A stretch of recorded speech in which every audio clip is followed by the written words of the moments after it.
You know in that movie Boondock Saints? Oh, yes. Where Willem Dafoe just goes in and he's like, the bullets came from here, came down. Too. Yeah, it came down from the ceiling. Boom, boom, boom, boom, boom. These guys died first.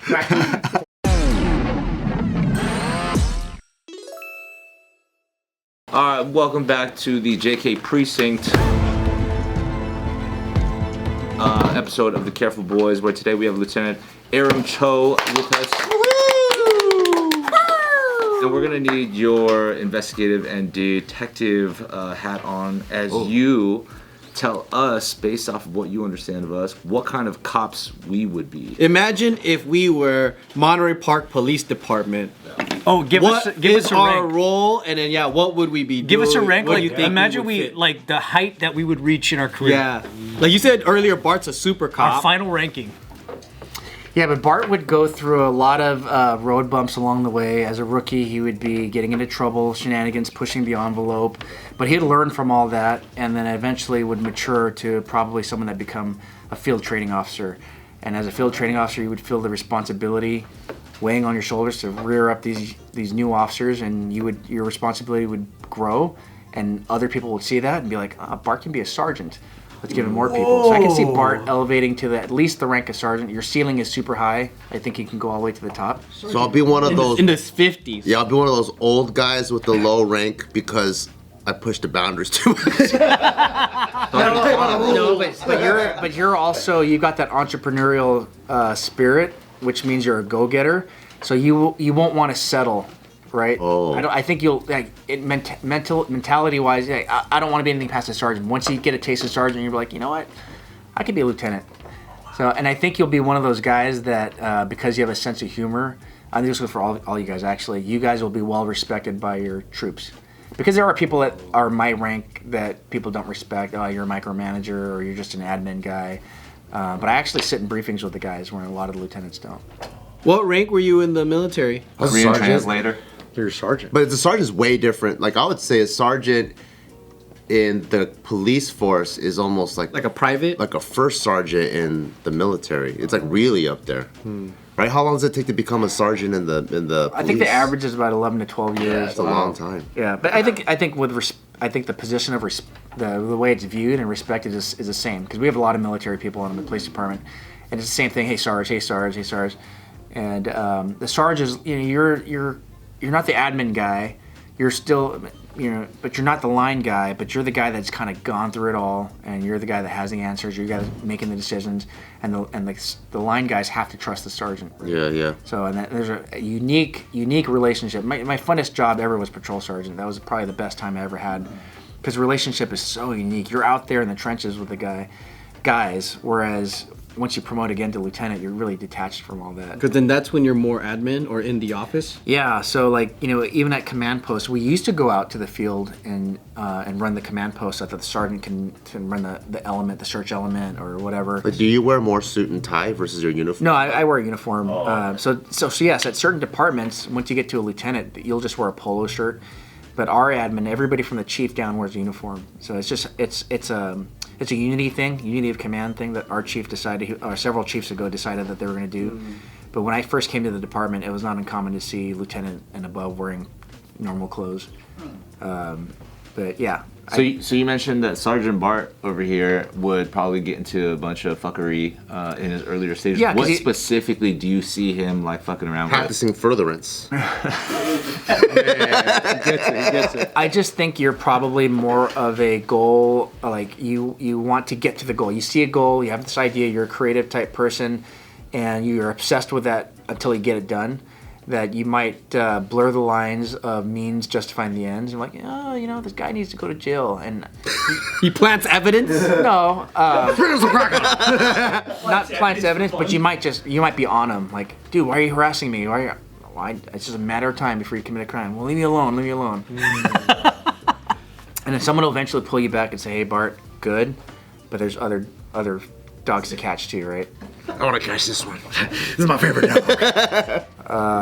Nick, I don't know, man. I think because you're a professor already. You're already used to teaching people. I can see you also elevating to the rank of sergeant, but being one of those guys that probably is the guy that pulls people. Hey, dude, knock that off.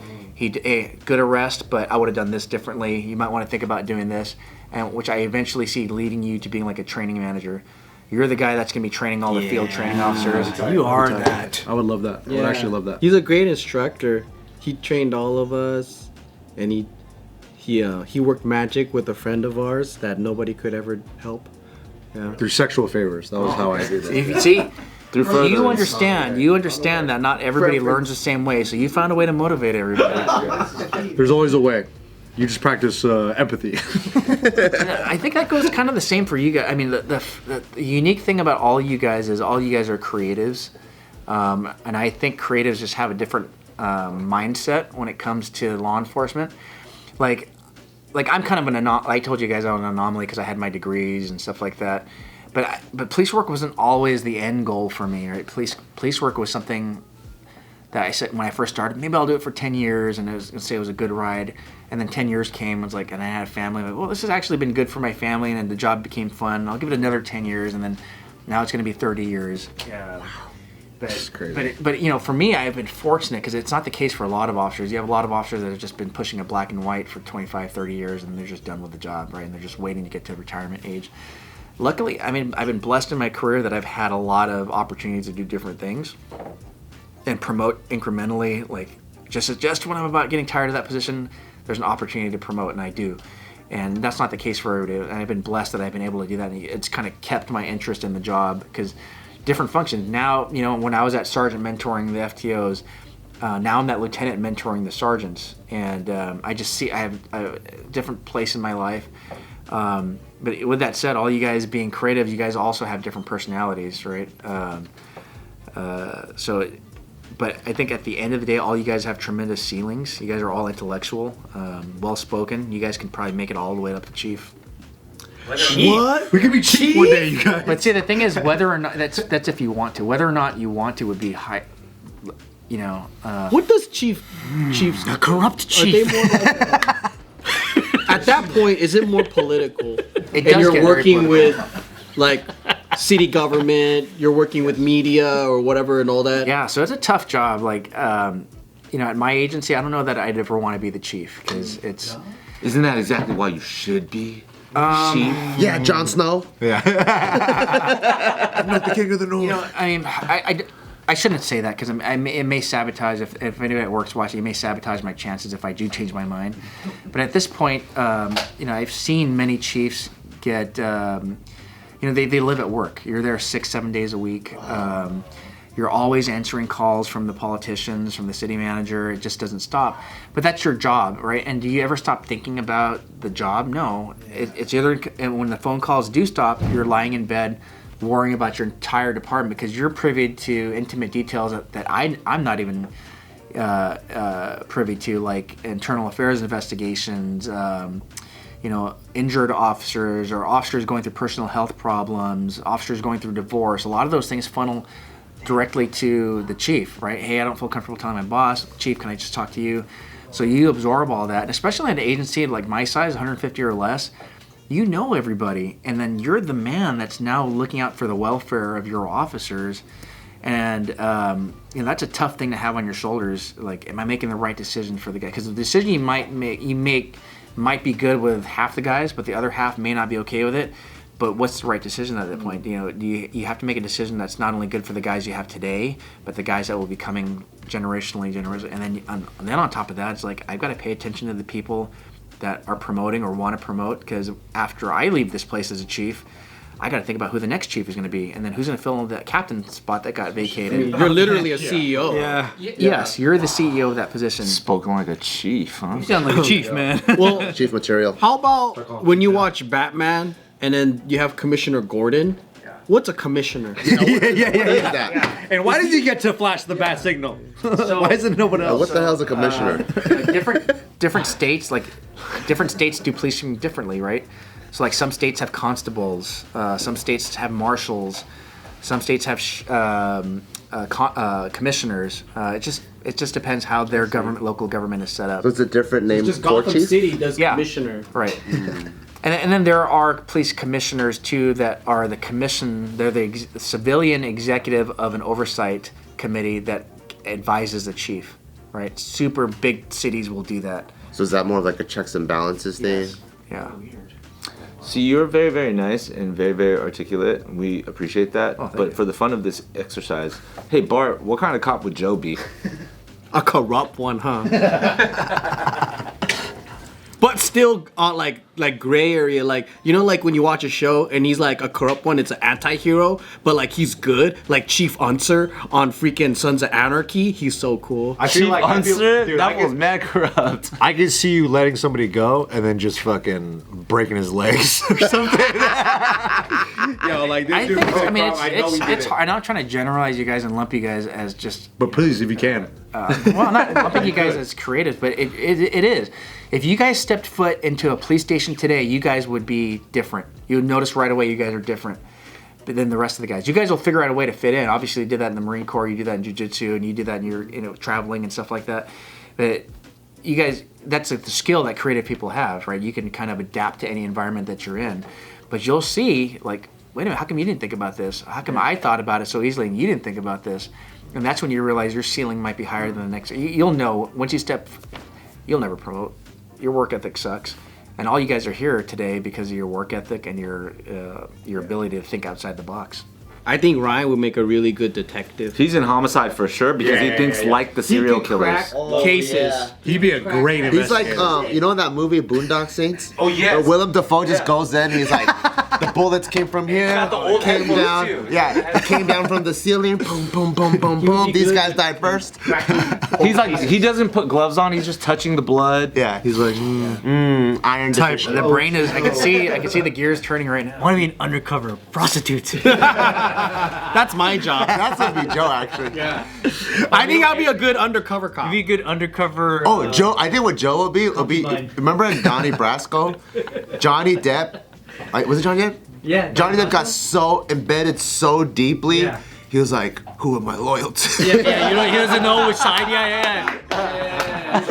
Maybe there's a way I can crack the case, but also save the boss. Anthony's our honeypot. Anytime we need, The somebody, sex haver. yeah. We use him to. He's good undercover. He's You're like a good. party guy. He's a good undercover I guy. have a friend. I might break though.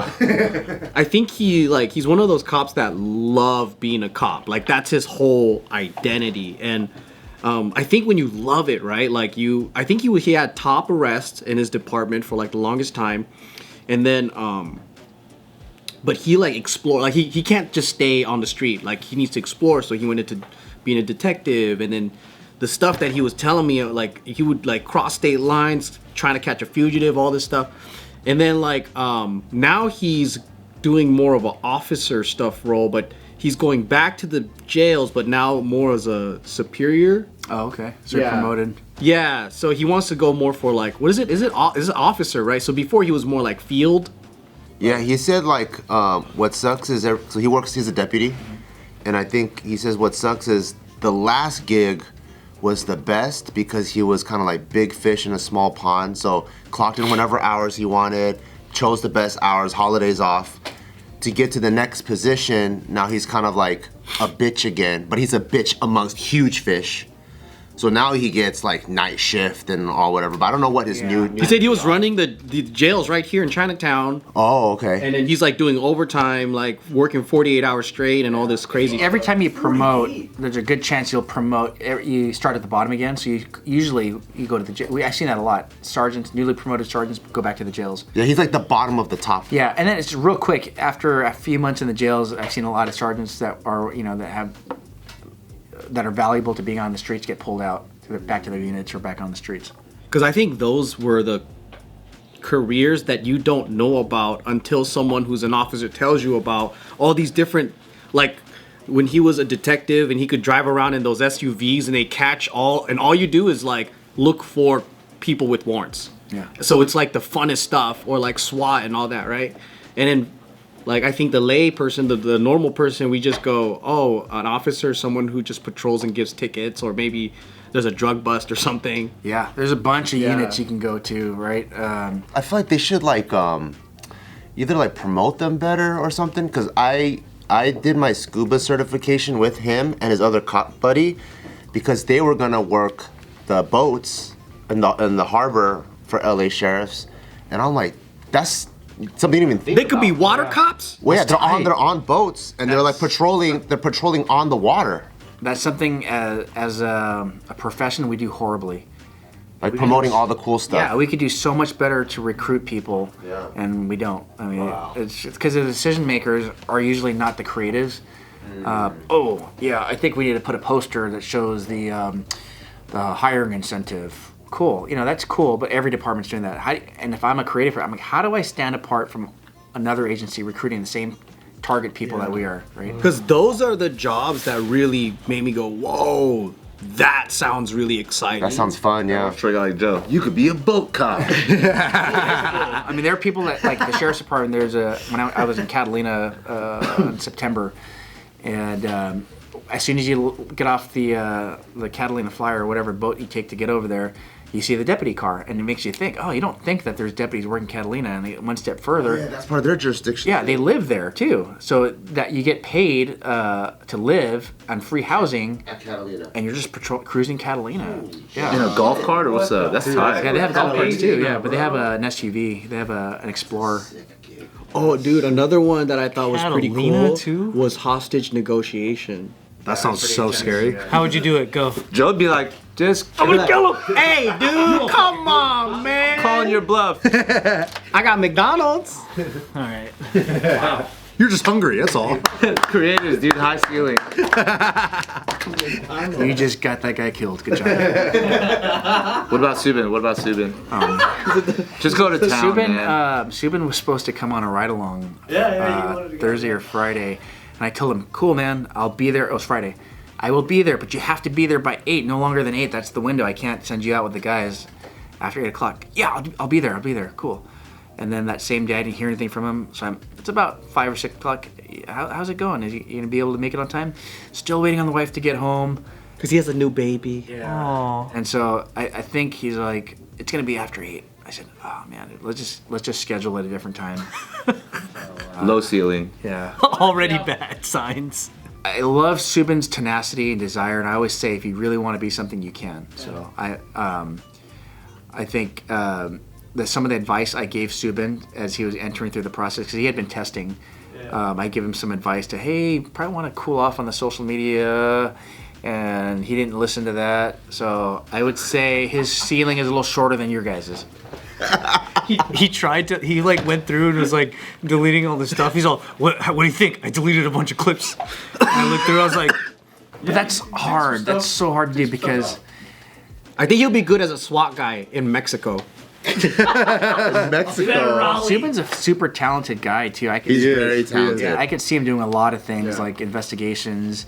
It's so easy to talk to, and that's hard. That's one of the hardest things for people that are detectives trying to talk to when they interview somebody, is they're not good communicators. They're not personable themselves. They're just like, and they might say something that would elicit some sort of normal response, but like, just keep going. Whereas I think Subin would be the type of guy that was like, yeah, dude, I feel you on that, and He's very personable. Yeah. yeah. And I think it's the path for him. I would definitely say is going to be somewhere in either in training or investigations.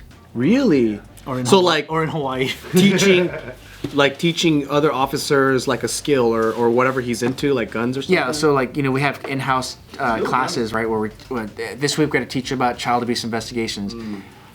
Typically dry, traditionally dry. But if I had a guy like Subin who was engaging teaching that class, I think he would make the class pretty cool. Yeah, he would make it pretty fun. Yeah, that's true. Yeah, that's a good read. Damn, that's really cool. You just gotta show up on time. He wouldn't be good at filling out reports. Nope. That fool, they'll tear him apart. And he in court. probably can't pull anybody over. But with he'll end up AI now, with Grammarly and stuff, that used to be a handicap for a lot of people not being able to be police officers. But with Grammarly now, it's a game changer. Grammarly's legit. I got a full year subscription. Yep. ChatGPT could write you a report. Yeah, but don't you have to know how to read it to know that it didn't mess it up? You can't use ChatGPT because that now you're putting private information out in the public space. So any cops listening out there, don't collect your reports on ChatGPT. There's policies about that now at departments. Wow. Yeah. Grammarly is different. It's not open source, right? It's not open source. It uses. You use it offline too? Yeah. Okay. Yeah. Oh shit. Dang. Well, I heard Subin ditched that idea. Now he's gonna go to fire department. So. Every other day he's the gonna Palisades, be a cop. Yeah. you know. Well, he was out there trying to help people at the Sunset Fire. Yeah. So he's inspired by that. He wants to help that guy. He goes, I just want to be in action, man. And I'm like, I get it, dude. You are built for adrenaline. Yeah, like, I think if he can find some way to help in that area without fucking it up, Without fucking He would it do up. really well. that's it.